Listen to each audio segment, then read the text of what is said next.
Well, we made it to the end of another comic arc. If you clicked on this video, chances are you're caught up with this full story. Or you just wanted to hear about some Crazy Jane. And that's okay too. Crazy Jane videos do pretty well over here. Anyway, my name is Corey, and this is The Overlook, where we go over the books you may have overlooked. There isn't really much to say right now, except stay tuned for Superior Venom. But y'all know that already. The duplicate Danny the Ambulance's metal creaks as cancerous growths form inside of him uncontrollably. They burst outwards, destroying the vehicle. His doors fly into the air.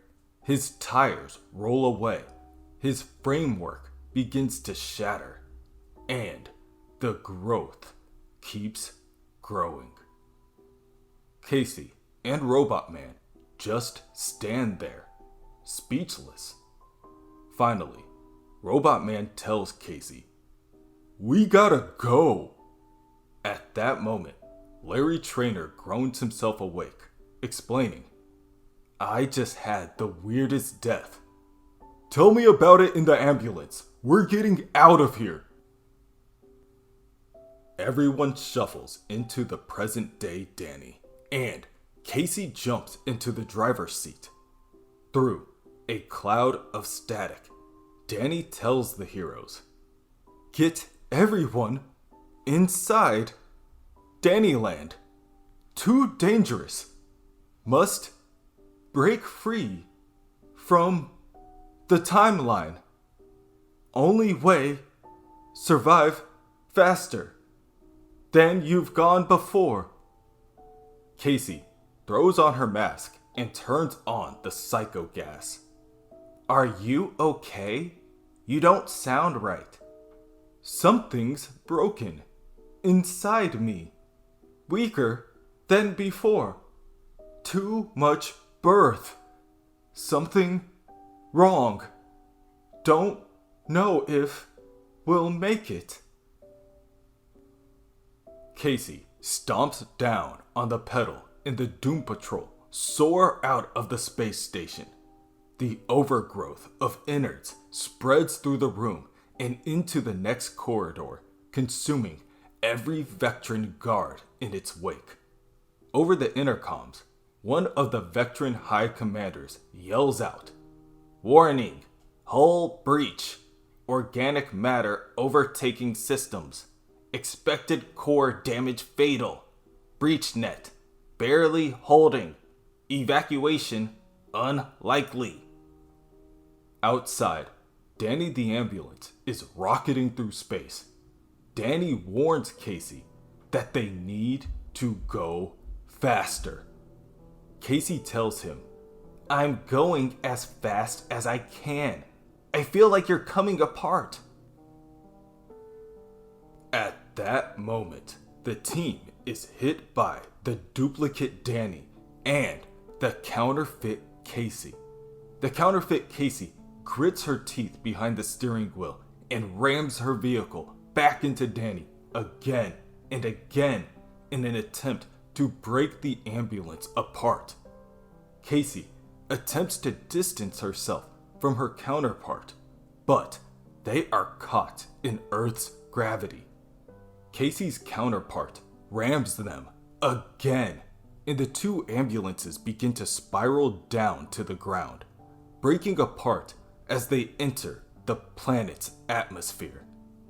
The mobile slaughterhouse unit is overrun by the amorphous innards of the duplicate Danny and implodes from the inside out. Everything is lost within a blinding flash of light. And then there's nothing. Casey doesn't remember anything except waking up to the sound of heavy tires kicking up dirt as a military-grade truck passes on a road a few yards away from her unconscious body. With a gasp, Casey sits up. "Holy shit! I'm alive!" she announces before ripping off her mask. Danny, still intact, crashed down face first into the dirt. Cliff is the first to push the back door open, and he helps escort everyone he can out of the vehicle. Larry, Sam, Flex, even Ricardo and Fug all crawl out of the back and try to help one another flip Danny back onto his wheels. "Where did you bring us, Danny?" Casey asks aloud as she steps through the sand towards a large chain link fence surrounding what seems to be a military compound. On the fence, there's a large sign that reads, "Janestown, Church of the Multiform." Cliff and Larry approach the gate as well. The two of them share a small silence. And then, Sam sees the sign. I know this place," he tells the rest. "I don't think I'm ready for this." Cliff doesn't share Sam's hesitation. With little effort, Cliff rips open the gate and stomps into the compound. Within the compound, inside a warehouse, a few dozen people are joined. 63 sisters and brothers, but 64 in total. All children of the multi-mother. And their time is at hand. Today, they emerge from the imposed identity that society has constructed for them and boldly step into the next phase of human evolution, body and mind. With this act, they reject conformity. They accept control. These sons and daughters have liberated themselves from the encumbrance of familial bonds. They have liberated themselves from financial oppression. And today, they liberate themselves from themselves. And they will join the multi-mother in magnificent oneness, the true identity. When the multi-mother first met the children, they were but broken and desperate dreamers, subdued and ignored. But now, they are thinkers, they are scientists, they are engineers. And that's saying a lot in Sister Shannon's case. And because of their hard-earned vocations, they have completed a great gift to themselves. The gene bomb. What once gave the multi-mother's identities power will now give the same power to the children. The children cheer for the great gene bomb, their great grandmother, to strike them down and make them whole. To strike them down and make them one. "Jumpin' jackwagons! I've been looking all over for you!" yells Cliff as he opens a door to the warehouse, interrupting the ceremony and making his way towards the stage. "Well, not actively for a minute, but a lot's going on. What with Danny being an ambulance and the whole shucky darn meat fiasco." At that moment, Cliff notices the others in the room and gives them a cautious wave. "Hi, Cliff Steele, attorney at..." "How did you get in here?" the multi-mother snaps, interrupting him. "Sign outside tipped me off. Your gate's not very secure. Then, a couple of guys with machine guns came out who weren't very friendly, but I explained to them I was a pal of yours, and when that didn't work, I just banged their heads together. But don't worry, they're not dead. And what do you hope to accomplish by disturbing us on such a momentous day? Our business is no business of yours. I'm not even sure we've ever met before, though you seem to know who I am. Cliff hesitates. Jane, Wait a minute. Is this a cult? Are you leading a cult, Jane? The multi-mother answers this by unleashing a burst of psychic energy that easily throws Cliff aside. I am the multi-mother, the All-Jane. If you don't leave this instant of your own free will, then I will make you. Psychic energy spirals around the multi-mother like wild flames. Cliff stands back to his feet in disbelief. Jane, what's going on? What happened to you? The All-Mother bellows out. You are not wanted here. Your useless individuality is everything we've tried to get away from. Take your fractured forms and leave right now. However, Cliff lowers his jaw and raises his fist in defense. He's not going anywhere without an explanation, and neither is Larry. Larry sneaks up behind the multi-mother and Cliff and presses down on each of their foreheads, psychically linking the two, just as he's done so many times before. There's no telling how much time has gone by before Cliff groans himself awake on an all but abandoned subway track. And right away, he knows where he is. He's back in the underground. Cliff pulls himself up from the tracks and onto the empty subway platform. It is there he finds a directory, a map of the various persona locations within the underground.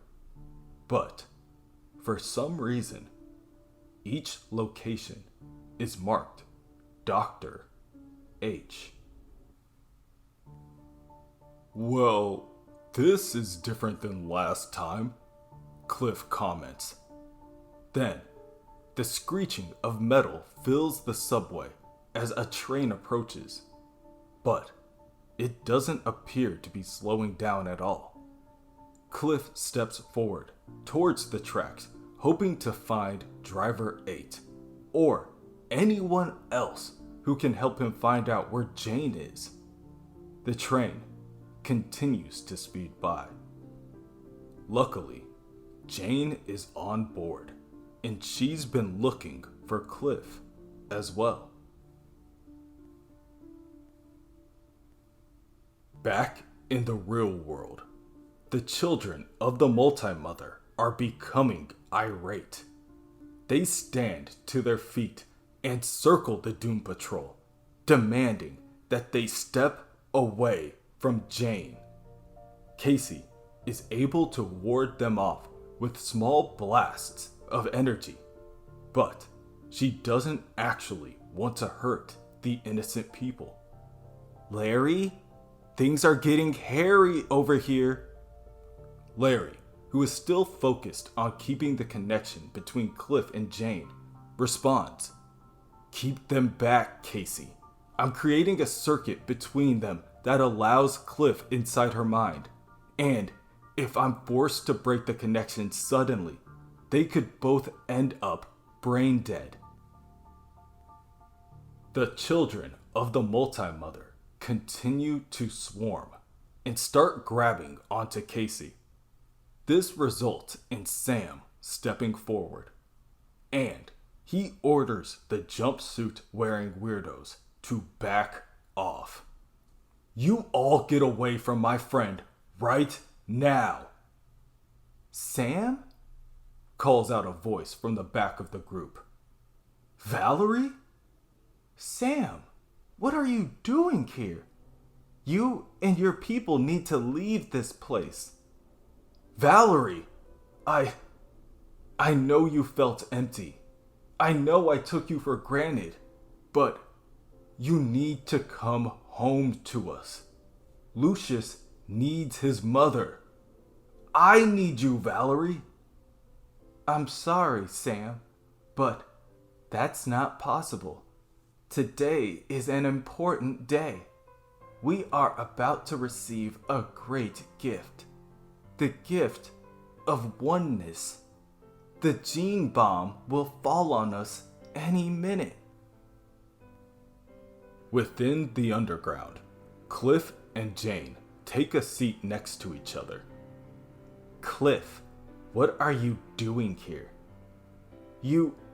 Jane, I'm sorry. For everything. For abandoning you. For not understanding you. For being afraid. Sometimes, being encased in all this metal, it's hard to remember what being human is like. But that's the thing about this brain. It never forgets what the heart feels. Cliff, that's really sweet. But you need to get the hell out of here. At that moment, an alert rings over the intercom. She knows you're here. She's found us, Jane tells him. Who? Dr. Harrison. At least, she thinks she's the doctor. An identity. An alter who emerged from the trauma of seeing a superhuman god being murdered and exposure to his otherworldly blood. And along with Harrison came the unlocked dormant powers of mind control and powerful suggestion. She plans on curing me by putting the other identities into other people. I'm sure this Dr. Harrison is a bad person, but isn't being cured a positive thing? She plans on killing all 63 cult members once she's done transferring the identities, Cliff. I'll choose therapy over that. Healing is a collaborative act, not a relationship of control. And there's a treatment for my condition, but a cure has yet to be discovered. I will possibly deal with this my whole life. I've accepted that. We've accepted that. I'd love for you to do the same. Cliff takes a moment before responding.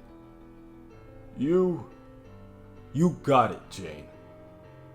Jane goes on to tell Cliff that she and her other 63 identities live on this train, constantly moving to keep away from Dr. Harrison. Sometimes she finds them and she interrogates them for information she can use against them or to manipulate other people. But Jane and the others banded together. They learned to cooperate and came up with a plan to stop Dr. Harrison. They began to tell lies. Eventually, through feigned resistance, they were able to convince the doctor that they had a photographic memory and that they'd seen the blueprints for the original gene bomb that caused their powers, the one created by the Dominators. They told the doctor it would separate Jane from the other identities, and she trained her followers to build it. Only, it's not a gene bomb, but psychic weapon they learned how to build while fighting in the Monic Mind War long before Harrison emerged. It's biologically coded to kill Jane's dominant identity. Jane begs Cliff, whatever he does, he cannot stop that bomb. Outside, Danny overheard Sam and Valerie speaking about the bomb, rounded up Flex, Fug, and Ricardo, and raced off to stop the plane carrying it. However, Danny is still in poor condition. But if he can manage to fly, they can get Flex close enough to defuse the bomb using his powers of muscle mystery. Meanwhile, Cliff is forced out of the underground. The psychic link between him and Jane ends, and he tells Larry to make sure nothing stops the bomb from dropping. Larry doesn't hesitate for a second. He tells Cliff, "I hope you're right, old buddy," before letting out the negative spirit. Danny the ambulance uses what little power he has left to lift into the air one last time. As the ambulance moves closer to the plane holding the bomb, Flex jumps out of the vehicle and onto the roof. All the while, Ricardo is getting a call over the dispatch radio from Sam. Unfortunately, Danny's radio is busted and all Ricardo can hear is static. It doesn't matter though. Ricardo and Flex know what they must do. They have to save the day. The plane releases the bomb over the compound. Flex jumps on the bomb in mid-air and attempts to disarm it. But time is running out. Meanwhile, the negative spirit breaks through the roof of the warehouse and rockets into the air. Within seconds, it has caught up to the plane, the bomb, and Flex, and tackles Flex off of the bomb, allowing the device to crash to the ground without interruption. The multi-mother stares up to the sky, helplessly, as she watches the weapon topple downward.